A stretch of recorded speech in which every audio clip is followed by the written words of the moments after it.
mate. Surely. There you go. That's outstanding. That much talent running around in our own backyard. Ladies and gentlemen, the semi-pros. The semi-pros. Ladies and gentlemen, give it up. The Stower.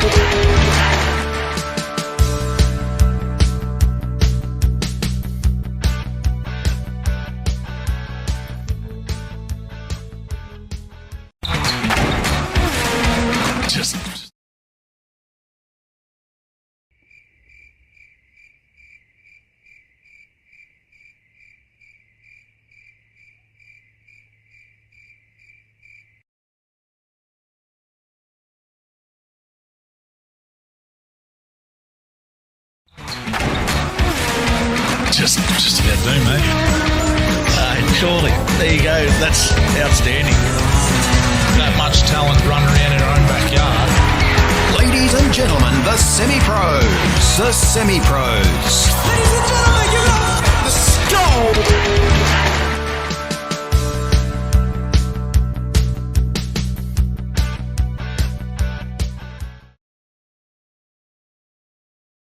We're in our isolation booths, if you will. The team's here with us another week on the semi-pros. Everything else has been shut down, but we're still here. Troy Gurski, how you going? Good, mate. Good. Bit different, isn't it? Yeah. Pretty comfortable sitting at home, and we're going to talk about all this stuff's been happening in sport. I don't know what, but yeah, I'm sure you'll come up with something. You're the chief, mate. We'll see how we go. Steve Glover, how you going, mate? Good, mate. Good in isolation. So it's going to be the new norm for a little while, but adapting as needed. So happy to be here. The way, and Joel Stower in the Eels jersey. How are you? Mate, never better. Life's good at the top, I'll tell you. What do you reckon? This is the last time we won one, too. 86, this jersey. I reckon might have to get the 2021. Oh, well, is that the end? They called the season off totally. I think so, mate. She might be all over Red Rover, I dare say. Oh. They say you're only as good as your last game, don't they? Yeah. Who'd you play? Who'd you play in your last game? He's having a few dramas, a few technical difficulties. He's frozen. He's frozen up. He's gone. He's in proper isolation. Boys, what a week, hey? What a week when we talk about what's happening across the world, sport-wise. We spoke last week. We didn't know how much longer certain codes that exist. Really? But this week, we know NRL, which, look, probably was inevitable, wasn't it, that they're in shutdown and crisis everywhere with the NRL. Certainly, they clung on for grim life as long as they could. And it was always going to happen. It was inevitable. I think that the cards they've played, though, is just how much financial trouble the NRL is in, regardless if this coronavirus comes through or whatnot. It's just exposed a lot of weak points with their model and the way they do things. So they're going to have a long, hard look at themselves.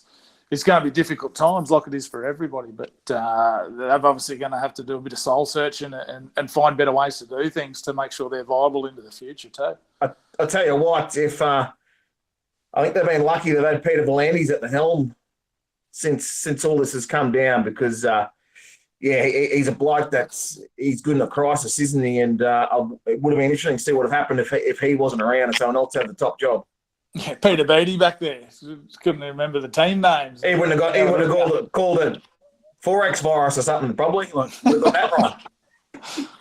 But I think, Steve, you raised some good points. Like, and I don't know the ins and outs of it, none of us really do, but did we really know the state that the game of NRL was in until this happened? Just for example, what makes me think about it is that the reason I said they had to keep playing and explore these ways to keep playing is because the game will be broke in 6 months. Now, why will they be broke in 6 months? Because they need to play to earn money through the TV deal, $15 million a week or something. So I think you mentioned it, Steve, when we were talking about this earlier in the week.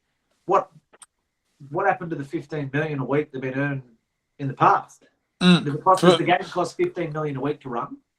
Yeah. Yeah, with the income of it, that's a question. What does happen with all of that? I know. When was the TV deal? They've been going for about 2 years on this new TV deal, I think, haven't they? So there's, Close, there's 15 million a week. There's 26 weeks. There's 350 million bucks there for 2 seasons. 700 million bucks. Here's your good maths. Oh, it's probably wrong. So, but like that's a lot of money. Yeah, where has it gone? Surely there's got to be some sort of backup plan. Nobody would have foreseen what's happening, but yeah, there's other things that can happen. But to be broke in 6 weeks or whatever they're saying, or 3 months, so it was in 12 weeks. So, yeah. I heard them talking the other day that they'd only started planning, well, at the war chest, they'd only started planning that, the last 1 or 2 years. Yeah. Whereas these other, I think other codes have got a bit of war chest, been playing for a long time. The NRL, they didn't have anything in place. They've only just started in the last 1 or 2 seasons, and now it's going to come back to bite them in the arse. Yeah, well, and they're talking about, like we saw later in this week, we've seen obviously a lot of different football clubs where they've had to lay off their coaching staff. There's a lot of people that are hurting at the moment in this position. So it's not just NRL clubs, I'm sure you guys are the same everywhere I've been sort of this week. It's been really really tough, obviously, to see, like just different people from whether it was, your hairdresser to someone works in a certain store that are going without. So gyms, we talked to all sorts of things. So how or where or why is NRL placed to say, woe is me, and stick their hand out? Again, granted, I understand that, it's a crisis situation, what rugby league provides for us as a nation, but I don't know. Putting things into perspective. Something? Anything? Oh, I thought you had something. I thought you were putting something in perspective there. No, I thought you were going to take over Peter Falandi's job there for a minute. And give us, I thought you were going to give us something deep and meaningful there and put it in perspective for us. Yeah, well, mate, I think he come out and they wanted to, they put their hand out for funding, didn't they? But they've been pretty much told, you're a long way down the list, and rightfully so. With what's happened this week and the amount of people that have, lost their jobs, and they these blokes, the NRL blokes, are going to have to take a cut like anyone else does in everyday life at the moment. So, yeah, it's not much. I don't think he's going to get a handout from the government, because it's going to be a long, long line before. Yeah, for sure. And they can't expect too much sympathy from the the bloke that owns the country pub or whatever, who's getting 10 or 20 people there on a Friday night, and that's his money for the week, making those sort of things. And a lot of heartache, but it's going to be interesting to see how they band in. Like, there's the players that have come out and said, we're on a contract, we're entitled to all this. If they take their money, then it's going to be to the detriment of the game. And it's like all employers out there. Like, there's going to be employees out there that are going to have to do it a bit tough as well, and make those sacrifices. So there's something for them to come back to when it all blows over in the long run. So the NRL are going to have to do that, whether they can reach an agreement through the Players Association. I'm guessing they'd be having meetings galore at the moment trying to put something in place, or what they can do, throughout the downtime as well. I'm not too sure. But there'll be plenty of people sort of exchanging sort of thoughts and trying to get something in place. And look, it was inevitable, wasn't it? I mean, it was always going to happen. Yeah, had to. And that's it. We see probably racing would be the only sport sort of at the, call it the elite level, clinging on. And I'd say just because, again, it comes down to an economy, the amount of money that puts into an economy and the amount of workforce people that has. What is it? The third largest industry in Australia, third or fourth largest industry, the racing industry. So pretty important that we try and keep it going at the moment. Yeah? And they're clinging on too. And I suppose the other thing is that they just can't pack up shop and not do anything. The horses still have to, someone has to care for them, someone has to look after them. So there's not enough. Well, there might be, probably lucky we've got a bit of rain. There is paddocks out there with the feed, so they'll be looking to get them anywhere they can through the racing industry. But somebody's still got to be there to care for them. And then how long does it take to come back? Because once they're all back into it, it's obviously not a flick the switch and everyone's able to do it. Same with the rugby league. Like, obviously, they wouldn't be able to train under these restrictions of the social gatherings. You can't get out there to train. So are we ready in 3 months' time, come September or whatever like that? They just can't come back on the field and run around. Like, they do full pre-seasons for 4 months before they play. I don't think they're going to have a choice, Steve.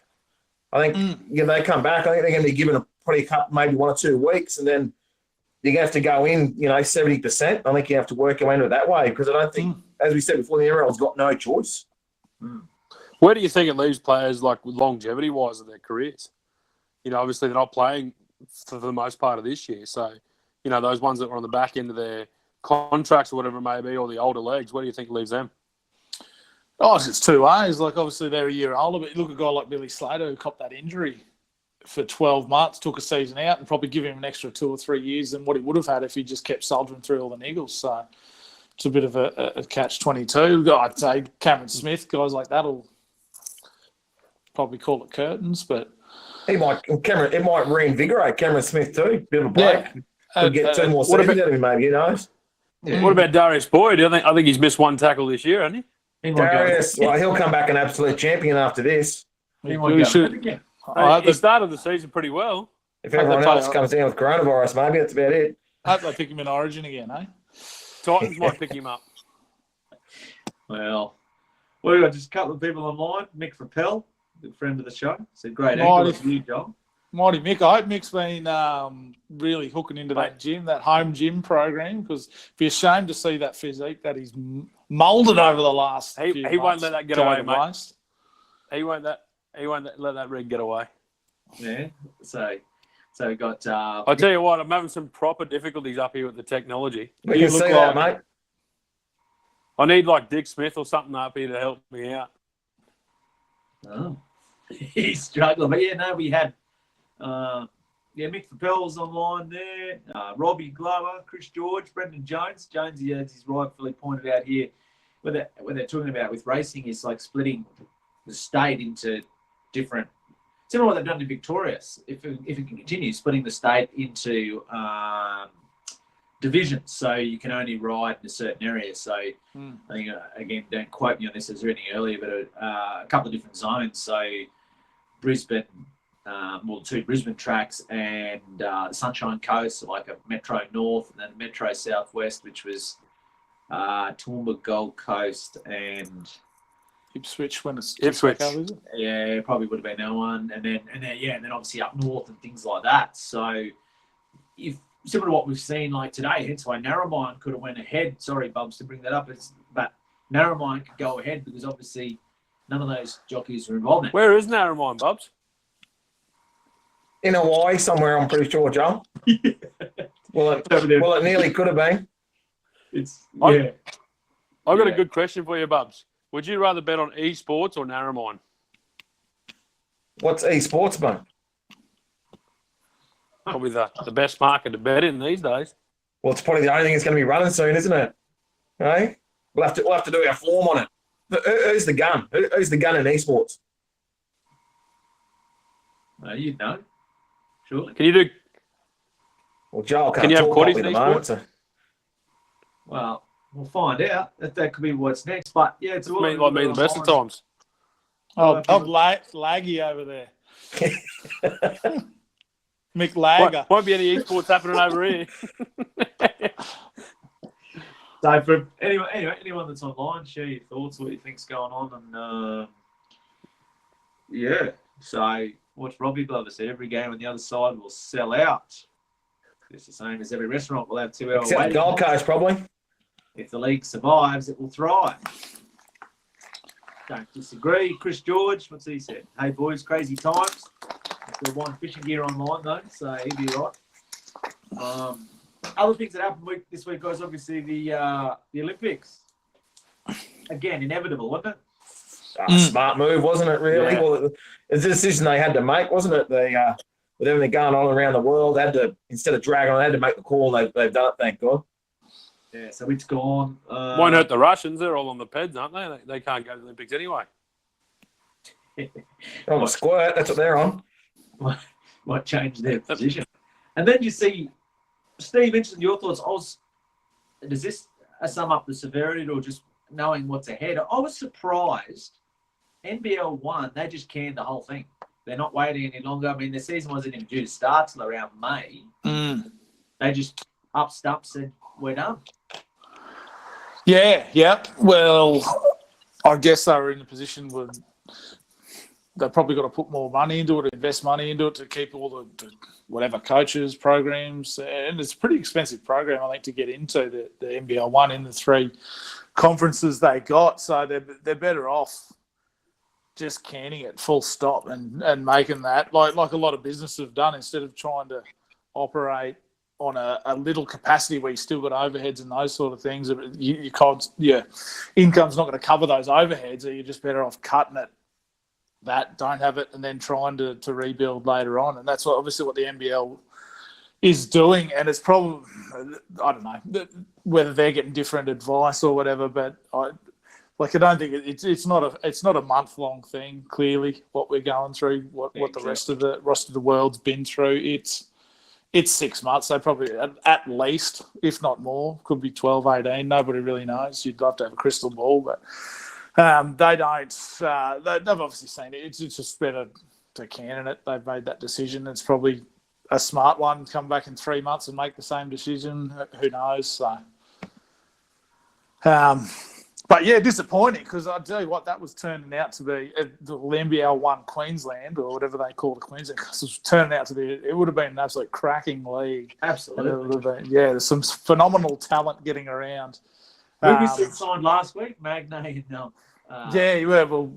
Brisbane had Magnay and Kitty, and Ipswich signed Sobey. You had the big guy. I always forget his name. The 7-footer Hodgson was going to Rocky. Brett, coupling up. So So it was going to be a phenomenal league, and I think it would have done very well. But that's going to be through next year. Like everything, it'll hopefully be able to revive and come back stronger and better. Shout out to I see online watching yourself, Ricardo Martin, who was part of the Mountaineers last year. We got to see him play a lot. He just sent the old 3 love heart emojis at NBL 1. But we'll have to wait. And also one for you, Bubs, Matty Dennis, working on that ISO beard, Bubs. Yeah. Just trying to catch up with Matthew at the moment. So, yeah. Or Steve. This will be Steve Glover after half a day, probably. Yeah. He's not allowed him anymore. But see Steve there, he shaved this morning. Yeah. He's not allowed beards anymore. No, an hour ago. Yeah. Yeah. So, but yeah, look, it's been a really, really interesting week. And I think we learned the extremes of this COVID through racing. So the scenario being Mark Zara, unknowingly, I know we're waiting on result as we record this, waiting for results of himself. But I mean, so Zara was on a commercial flight, which in turn now has been found that a positive carrier of COVID was on that commercial flight. So that shut down Melbourne racing. He rode at Sydney a few weeks earlier, so that shut that down. Willie Pike rode against him and shared a jockey room with him, obviously, in Melbourne a week or so ago. So that shut WA down. Did I read somewhere that Pike said he wouldn't get tested, though? He refused to get tested? Because he wasn't showing the signs or something? Yeah, well, then Craig Newitt in Tasmania, same story. He rode against with Zara. It's gone, so there goes. It falls. And then last but not least, you got Queensland with Ryan Maloney, who down there as well. So Queensland's gone as well. So so just one person who not necessarily even has it, but has been in the vicinity of someone who has tested positive, can shut down. What's that? How many states I mentioned there? 4 states in the space of about an hour. South Australia still going? South Australia. No one rides there, do they? Because there's no money going around. shows you the reach of the virus, but doesn't it? You know, exactly. If he was infected, and that's how far it could go. It could spread around Australia and one little hit there. So in 6 blokes, yeah. And then I suppose that just justifies why the drastic measures come in from the government. So. Exactly. You do That's sort of right. this. Exactly right. That sums that up perfectly when you just draw that little, look at that little equation, how just one bloke being in the wrong place at the wrong time has closed down 4 states of racing. Yeah. Just like that. And Good on you, Zara. yeah, right. Get on a normal plane. That's what I mean. Drive, mate. That's what everyone's into him. So, but and he was showing no signs, and he's still showing no signs. So, they tested Hugh Bowman and Tommy Berry, who travelled down there last week, and they're sweet. So, but look, a lot of things are really at a standstill at the moment as a result of this virus. Like Steve, you and we joked about it last week. Could still play golf. Well, they took that away, but now it's sort of back, or some choosing you can play, you can't, or anything like that. So yeah. There's a couple of things I've reneged on a little bit. I see the hairdressers can snip for longer than 30 minutes, which I don't know. I could get 15 haircuts in 30 minutes. So, but Line Ranger, mate. Yeah. But they did open up. I think there is a few courses. I saw a bit of a chat going on Facebook there with a couple of Chris Webster, I think, up at the Ridge. They found a course down at Gales, which is available for play. But in saying that, I don't know whether that's really what the sort of intent of it for a game of golf. Yeah, putting it at risk. We've come to the realisation we've got to do our part, sort of what little it might be to try and fend it off. Yeah. Good. Chris George, what's he saying? Your golf course closed, fishing lakes closed, going to blow my last savings on watching Sky Racing. Trying to get on the e-sport. Yeah, he'd be able to get on e-sport. His young fellas are probably on it. He'd probably get a leg up on that too, actually, e-sports. So, inside information. Yeah, we'll let you know, Bubs. You'll be the first. Thanks, mate. First one to know. So it's it's been a wild and wacky week when it comes to sport, but as we said, we're here presenting the show, so great to have all the people that are tuning in. We are going to take a break. When we come back, we've got our Southern Hotel shot clock with a bit of a difference here. We're talking about the crisis that we're in at the moment, so we've got a little bit of a topic, cool under a crisis, best of all time. So some interesting questions and answers coming up there. But we'll take a break on the Semi-Pro. Stay with us. We'll be back shortly.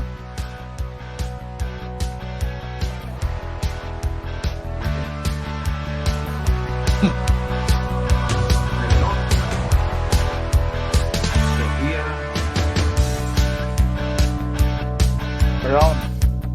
Subs are on. Right.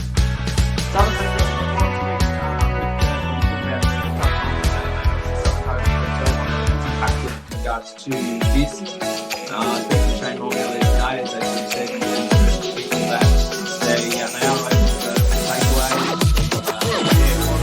Make sure to be out to Southern Hotel. Same food. Hey, what's going on? Hang on. It's already gone.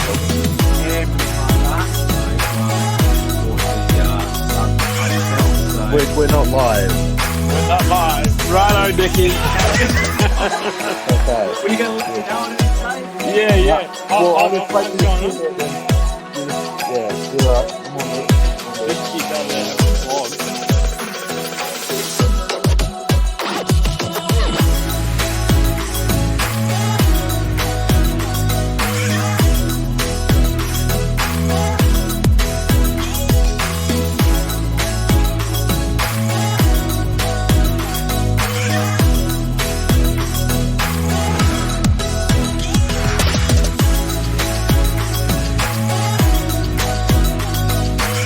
In my line of work, I see a lot of kitchens and great renovations on a daily basis. And look, the work that the guys at Weston's do is phenomenal. Like, their attention to detail is definitely second to none. We knew we had what idea we had in mind. We wanted modern, we wanted sleek, and they worked with us the entire way. Their design team helped us, and anything that didn't look like it might have worked well, they helped us rectify and suggested different points that we could take on for the kitchen. So it was great. They were perfect to work with, and we'd definitely do it all over again with them. Bathrooms next.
Summer has arrived at Smithy's TGW Gym with new morning operating hours. Come and make use of our fully functional gym. We have a full range of cardio, weights and boxing equipment at your disposal. You can also soak up the atmosphere in our historic cafe with a coffee and toast for $5, along with a free 5-day gym pass for you or a friend. Summer is here, so drop into Smithy's TGW Gym today, 65 Anzac Avenue, Toowoomba.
Diamond of the week. Have you seen the setup at his house? Unbelievable. Tell you what, no wonder he can pull a broad back there. He just says, check this out, darling. Come and have a look at this. Disco ball, old disco stew downstairs. He's got the gin. He's got his own gin down there. He's got it all happening. Wine cellar, the bar, the lot. Yeah, it's a fair setup that he had down there. So what are you saying about Warning, Bubs? You're off him. I'm off him, mate. He thinks he's a politician. Come out during the week bagging old ScoMo. How about you stick to retirement Warning out of cricket? He's going to come out. He's going to come out and solve all the world's problems now too. Could bowl, should shut up. Right. Well, who's your diamond of the week then? Me diamond, the bloke who's not a sports bloke, but he supports a lot of sport. Old Clive Berghofer. Yeah. You know, he supported that much sport around Toowoomba for a long time. Probably the biggest supporter of sport in Toowoomba. Sure. And he's come out again this week when, you know, the nation's down and the town's down, and he's donated $1 million to research on the coronavirus. Like, the bloke's just an absolute living legend, isn't he? And we just got to be so proud he's from Toowoomba. Old Clive. Yep. He's hard to beat. Yeah, when the chips are down, Clive always stands up. So yeah, he's my diamond of the week for sure. Clive, good one. Outstanding, Steve. Yeah, I don't even know this fella's name, but who's the 100-metre swimmer? The men's 100-metre swimmer. I heard it on the radio today. James Magnuson? No, I don't think it's the missile. I think it's someone else. Ian Thorpe. Anyway, whoever Phelps. he is, Phelpsy. they've canned the Olympics, so he's packed up the ute, grabbed the swag and the rod, and he's gone out fishing. He said, that'll do me, I'm out. So self-isolation, going to go maybe race a few yellow belly around the dam instead of racing a few. They've shut all the parks and that down, haven't they? He might have a private dam. I thought Glove was going to tell me there's a new Indian 100-metre swimmer who's been getting dragged by sharks or something. That was one of your best, the buffalo. that was one of the best. Buffalo Soldier. Buffalo Soldier. Buffalo Soldier. How good was he going, that bloke? That's unreal. Yeah. What are we doing? Mine is, did you see this? Talk about madness in isolation and what you can and can't do. This French athlete ran 3,000 laps in an insane 42-kilometre marathon on his balcony. How big's his balcony? I'll do your math. You're good with numbers. Pop it out, Steve. What's that? 42,000 by 3,000. What's he done? 30. I'll tell you, that's a fair balcony. 3,000 laps. That's what he's done. There's a video of it. 3,000 laps. It must be about it's 14 metres in circumference. There you go. Jeez, he's gone well. I don't know who's done well. I don't know who's done better there. Old mate running them or Steve's maths on the go. 3,000 laps at 14 metres should give you 42,000 something. So he's done maybe 42 kilometres in the same loop, same backdrop, and obviously he couldn't gain any real speed because he's just going backwards. And here we go, marathon on 7 metre long balcony. So, yeah, Steve was right then. Exactly. Circumference, he said. Yep. He's on it. So 7 metre balcony's going up, back, and whatever time. What do you say? 3,000. 3,000 times. Seriously, how long did it take him? It's a great question, Steve. That's a really good question. A while didn't he? One I knew you would ask. It'd take him a while, you'd imagine, wouldn't it? Oh, you'd think so, yeah. The lead leg would be getting a bit of a hammering there, running a turn in a circle. Jeez, you would have been dizzy. Especially when he's getting around the table and chairs and stuff out there too. Yeah. Jesus. Dodge the Barbie, big left foot step on that. Yep. So, but yeah, no, it's a great question how long it took him, but I'd say a fair while. 5 hours, 4 hours, something. He might as well do an Ironman then too, because he might be there a bit longer. Jump in the bath, champion. Yeah. Exactly. So let's look at our Hogans Family Jewelers Rocks and Diamonds of the Week. Look, are they racing this weekend? Has anyone got a tip? I just asked if anyone's got a tip because I don't know. I haven't even really looked at it, to be honest, because I didn't even know if they're on. I don't know if they're on. Oh, actually, the one you told me, I did have a little Bo Peep. I think it's race 3 calibration. Tipped it's in the right. It's in the right race. It's got the right jockey. It's still got a wide barrier, but it should just win $6, I believe.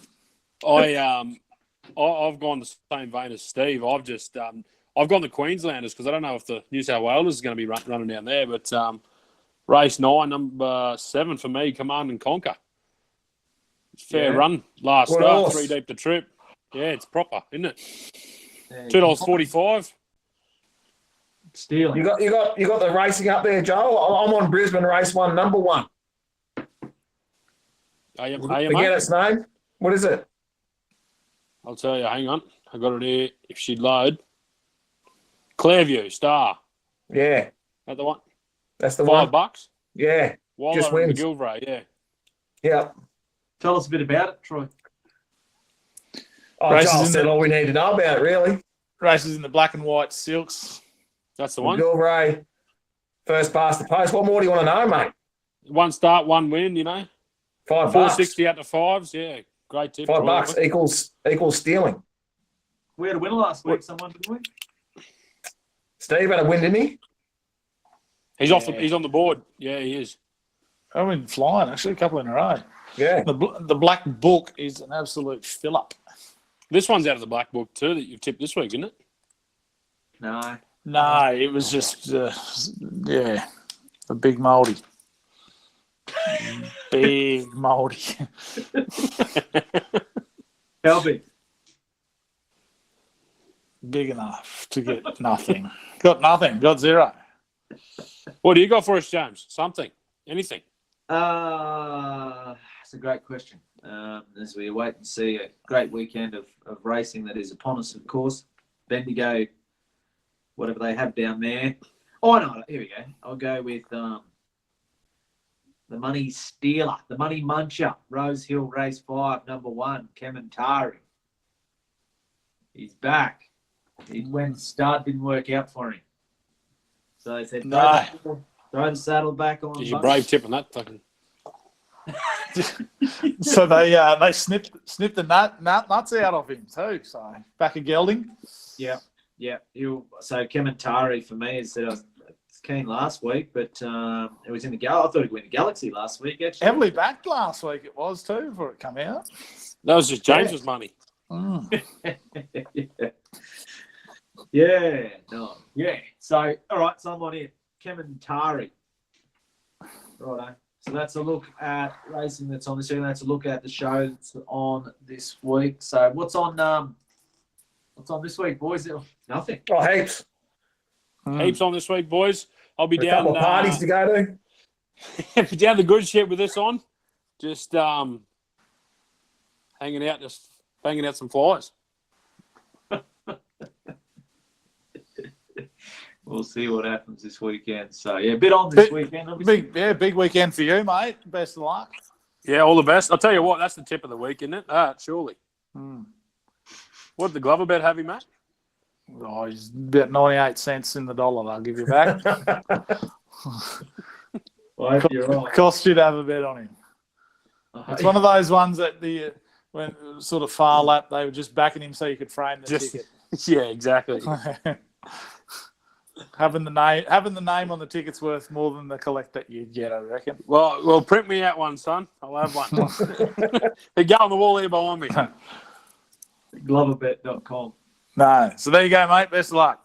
No, I appreciate it. Thank you very much. We'll see how that all unfolds this weekend. Obviously, been a pretty trying time for all involved in our community, but I think, guys, I think that's obviously as well. Like on a serious note, as we said, we've all been around the community, obviously all in different walks of life ourselves through our jobs, and we've obviously seen what it's done around our community. So I think it's obviously a time where, I don't think we've provided much entertainment or much in between, but we talked about we would do the show or not. And obviously with not much going on, we thought good opportunity just to take the focus and the mind off certain things like that. So we come along here and have a bit of fun. Thanks to Zach, of course, obviously as well from Digital Dynamics for making it all happen for us. Obviously different circumstances for us this week in isolation, but I think Steve said something about it earlier. Like obviously we've all got a role to obviously play when it comes to overcoming this. It's most certainly a pretty big crisis, health crisis, financial crisis right across the world, obviously, and very much so. Our community is not immune to that. So there's going to be a lot of tough times ahead, I think, but most certainly, obviously, I think we probably want to say, of course, that we think everyone in our community would love if you could support those in our community. We mentioned a couple there. One, the Southern Hotel, what those guys are doing. Another quick shout out I'll give as well, guys. I've been up there a couple of times this week. Brendan Smith through Smithy's Gym, obviously as well, one of the supporters of the show. They obviously run a gym, run promotions, can't do either. But then you go up there and you see Brendan and Kerry with a smile on their face, and they've opened up the side window and they've got the coffees on the go. So if you're out that way, drop in and grab a coffee off the guys 6 o'clock till 10 o'clock. So they're there. Great little vibe and spirit there. If you drop by there and want a coffee on your way through, so make sure you drop in and see those guys. But yeah, just support everyone locally in our community, guys. I think that's probably a very, very key message, and we can all hopefully, if you can, support someone locally at this time. Yeah, stay safe. It's the biggest thing at the moment. Absolutely. So, what are we doing, guys? Same time, same place next week, or what? What are we going to talk about? Find something. Your election, mate. That's what we'll be talking about next week. Yeah, well, I might need to use this show next week to ask. Why don't we put it out there? Why don't we put it out there? What everyone wants to hear us talk about. Well, there's a bit of a best of and a couple of topics again. Yeah, something like that. Right. Good idea. Right, I'll get a post up out there as well. Just what do you want us to talk about? We'll see. Anyone want to chime in on a guest and see if we can get them on? Yeah. See anyone want to have a chat? Anyone out there? Anyone's got a good story to tell? A career or a good event? Yeah, chuck it in and get them on.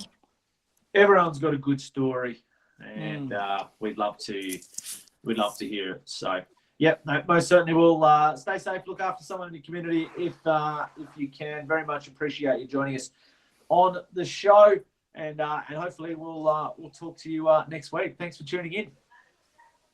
At the Southern Hotel, our Sunday steak special has been so popular, we want to offer it on Saturday too. 180-gram rump mignon, 400-gram New York cut T-bone, or a huge 500-gram grain-fed rump, all for just $23.95. It's better at the Southern.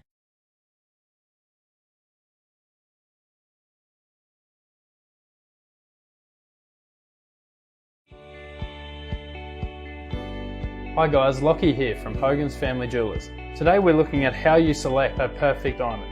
We need to consider the 4 C's: cut, colour, clarity and carat weight. In terms of discussing the cut of a diamond, we need to consider the aspects of the qualities of cut. At Hogans we only source triple excellent cut diamonds. In terms of colour, we look for the perfect white stone. We source stones from a D through to a G in colour, the top 4 colour gradings. Clarity is another really important factor in selecting your diamond. We don't want to look at the diamond every day and see inclusions or marks in the stones that distract from the beauty of the piece. The final of the 4 C's is carat weight. A lot of people believe that a diamond's value is based just on its carat weight. This isn't truly the case. It's a combination of all the 4 C's put together.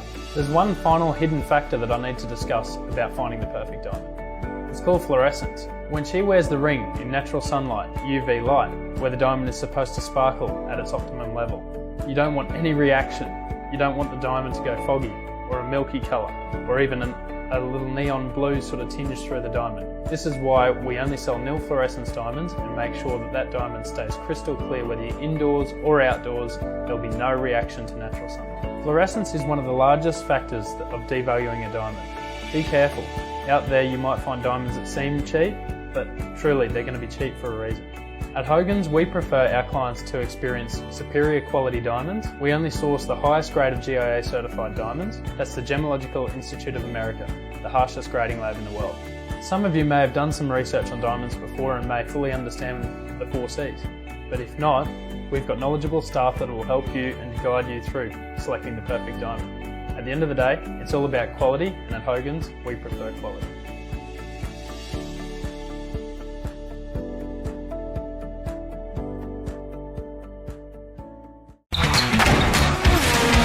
Just about do, mate. Surely. There you go. That's outstanding. That much talent running around in our own backyard. Ladies and gentlemen, the semi-pros. The semi-pros. Ladies and gentlemen.